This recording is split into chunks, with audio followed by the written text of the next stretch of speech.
हल्द्वानी में जेल से भागने की फिराक में 3 कैदी थे, जिसमें से एक कैदी दीवार कूदने में कामयाब भी हो गया। लेकिन उसी वक्त वहां पर खड़े झंडा फहरा रहे संतरी की नजर पड़ी तो उसने उसके ऊपर राइफल तान दी और गोली मारने का भय दिखाकर उसे रोक लिया।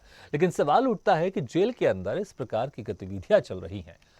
हल्द्वानी जेल से जुड़े मामले लगातार ही प्रकाश में आ रहे हैं। कभी किसी के मर्डर की बात, तो कभी मोबाइल मिलने की बात, तो कभी कैदियों को नशीला पदार्थ उपलब्ध कराने की बात। और इन गंभीर मामलों को लेकर भी प्रशासन सोया हुआ है। हल्द्वानी से दीपक अधिकारी की रिपोर्ट।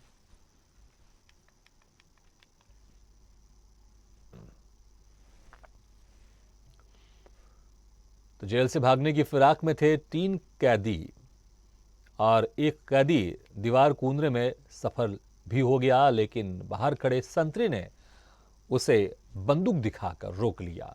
लेकिन सवाल ये खड़े होता है कि जेल की दीवार कोई कैदी इस तरह से कैसे फांद कर दूसरी तरफ कूद सकता है, क्योंकि दीवार अक्सर देखा जाता है जो जेल बिल्डिंग की रहती है वो बहुत ऊंची रहती है। अगर कोई एक आम कैदी उस दीवार को फांद गया है तो सवाल यहाँ पर उठता है कि कोई दूसरा कैदी भी कूद सकता है। और इस बार तो यह कैदी पकड़ा गया, लेकिन जरूरी नहीं है कि बाहर हर बार संतरी खड़ा हो। तो सुरक्षा के पुख्ता इंतजाम अंदर बाहर दोनों होने चाहिए। और दीवारों में अगर कुछ कमी है या फिर कोई ऐसा कुछ सिस्टम है वहां पर कि उस सिस्टम के जरिए या उस सपोर्ट के जरिए वो दीवार कूद के फांद रहा है और दीवार कूद भी रहा है, उस पर सफल भी हो जा रहा है, तो उसको ध्यान देना जेल प्रबंधन का काम है और अवश्य ध्यान देना चाहिए। इस खबर पर ज्यादा जानकारी के लिए बात करते हैं हल्द्वानी से हमारे संवाददाता दीपक अधिकारी से। दीपक, वाकई बड़ी हैरानी की बात है, क्योंकि अक्सर हमने देखा है कि जो जेल की दीवारें होती है बहुत ऊंची होती है। किसी के लिए उसको आसानी से कूद कर फांदना या दूसरी तरफ चले जाना इतना आसान नहीं होता है।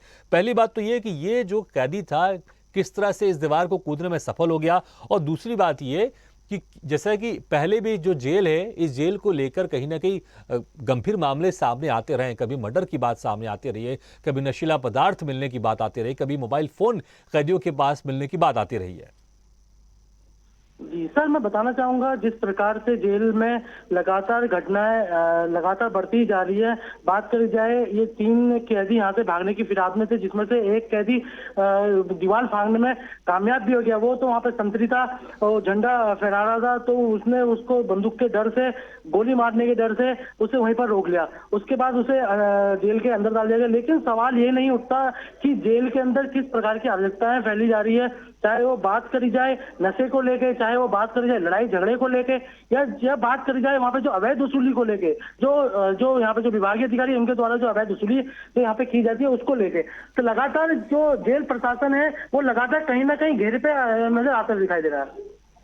बिल्कुल, लेकिन इसके पहले भी जो जैसा मैंने बताया कि इसके पहले भी यहाँ पर जेल प्रबंधन के ऊपर सवाल खड़े होते रहे। नशीला पदार्थ भी मिलता रहा है, मोबाइल फोन कैदियों के पास मिलते रहे, मर्डर भी हो गया है। उसके बावजूद भी जेल प्रशासन या उच्च अधिकारी जाग क्यों नहीं रहे? जो कमियां हैं उस कमियों को दूर क्यों नहीं किया जा रहा? क्योंकि इस बार तो जो कैदी था फरार होने के बाद वो तो कूद भी गया था, फरार भी एक तरह से हो गया था, लेकिन बाहर संतरी खड़ा था, उसने उसे पकड़ लिया।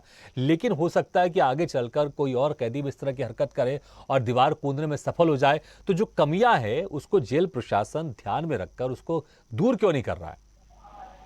जिस प्रकार से आज ये कैदी भागा, इससे पूर्व भी यहाँ पे 3-4 घटनाएं ऐसी हो गई, जैसे मर्डर को लेके, नशा जो अंदर जो कैदी है उनको नशा तक यहाँ पे पहुंचाया जाता है। चाहे वो मोबाइल की बात करी जाए, मोबाइल भी यहाँ पे उपलब्ध हो जाते हैं।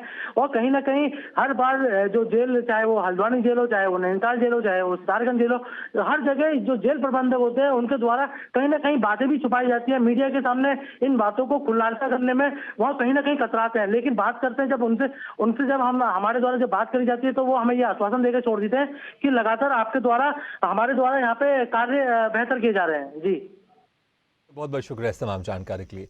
तो प्रशासन की तरफ से, उच्च अधिकारियों की तरफ से तो ये कहता जा हाँ, अक्सर कहने को मिलता है कि हमारी तरफ से जो इंतजाम है वो ठीक किए जा रहे हैं। लेकिन इंतजाम किस तरह के इंतजाम है कि एक कैदी दीवार फांदने में सफल हो जाता है और नशीले पदार्थ मिलते हैं जेल के अंदर, मर्डर हो जाता है, मोबाइल फोन मिलते हैं, तो आखिर सवाल तो उठेंगे ही। और सवाल उठ रहे हैं तो प्रशासन की जिम्मेदारी भी है इस ओर ध्यान दे और जो कमी है उसको दूर करे, ताकि दोबारा ऐसा कोई हादसा नहीं हो कि जो कैदी, क्योंकि तमाम तरह के संगीन मामले में संगीन मामले में सजा काट रहे थे, कोई मर्डर केस में, कोई रेप केस में, तो अगर इस तरह के कैदी अगर जेल से छूटकर बाहर निकलेंगे तो समाज के लिए खतरा पैदा हो सकता है।